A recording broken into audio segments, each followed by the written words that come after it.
Hey all, hope you had a great weekend. Welcome back.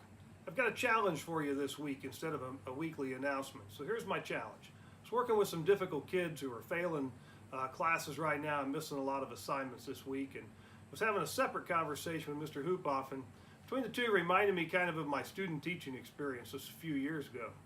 I student taught with a guy named Jack Brookshire. This is Jack right here. Jack was a phenomenal educator and a phenomenal band director.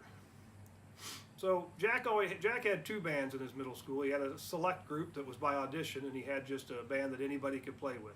And I always worked with that second band when I was student teaching. So finally one day I asked him, Jack, why can't I ever work with the top band? I want to get my hands on those kids.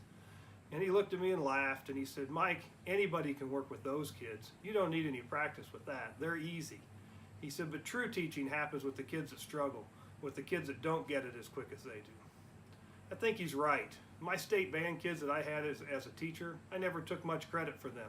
They did that not because of me, but in spite of me. They were self-motivated, worked hard at home, and knew how to do what they needed to do to be successful. My greatest successes, and I'm sure many of yours as well, are those fringe kids, the kids that, could go either way, but somehow we gave them enough support to make the right choice. So I challenge you this week to reach out to that kid in your class that's fallen behind already this early in the year. It's missing assignments, maybe not behaving as well as they should in your class, and reach out and find some positives about that kid. Connect with those kids. If he's got 5, 6 missing assignments, see if he can get 2 or 3 of them turned in this week. He may not get to passing in 1 week, but how's that kid going to feel if he or she can at least get closer to that passing mark? So I really challenge you this week to reach out, find that kid in your class, or more than one if you want, and see if we can't make a difference in that kid.